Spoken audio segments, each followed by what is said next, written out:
سوتے دروازے پر ایک فرشتہ پکار کر یہ کہتا ہے کہ خوشخبری ہے اس کے لیے جس نے اس رات کو اپنے پروردگار سے دعا مانگی. اور 5ویں دروازے پر ایک فرشتہ پکار کر کہتا ہے کہ خوشخبری ہے اس شخص کے لیے جو اس رات کو اللہ تعالیٰ کے خوف سے رویا. اور 6 دروازے پر ایک فرشتہ پکار کر کہتا ہے کہ خوشخبری ہے اس شخص کے لیے جس نے اس رات کو نیک عمل کیا. اور 7ویں دروازے پر ایک فرشتہ پکار کر کہتا ہے کہ خوشخبری ہے اس شخص کے لیے جو اس رات میں قرآن مجید پڑھتا ہے. اور پھر وہی فرشتہ پکار کر کہتا ہے کہ کوئی سائل ہے کہ اس کا سوال پورا کر دیا جائے, کوئی دعا کرنے والا ہے کہ اس کی دعا قبول کی جائے, کوئی توبہ کرنے والا ہے کہ اس کی توبہ قبول کی جائے, کوئی استغفار کرنے والا ہے کہ اس کی معافی کی جائے. حضور صلی اللہ علیہ وسلم مبارک نے فرمایا کہ میری امت پر غروب آفتاب سے لے کر طلوع فجر تک اللہ تعالیٰ کی رحمت کے دروازے کھلے ہوتے ہیں. بس اللہ تبارک و تعالیٰ دوزخ سے آزادی فرما دیتا ہے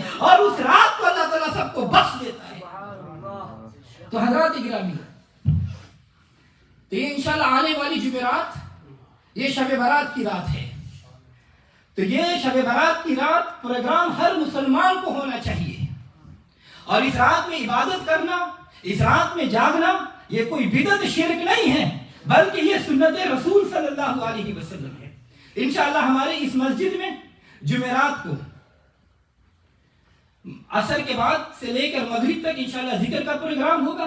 پھر مغرب کے بعد انشاءاللہ شب برات کے فضائل انشاءاللہ بیان ہوں گے. اور پھر اس کے بعد ساری رات اس مسجد میں عبادت ہوگی.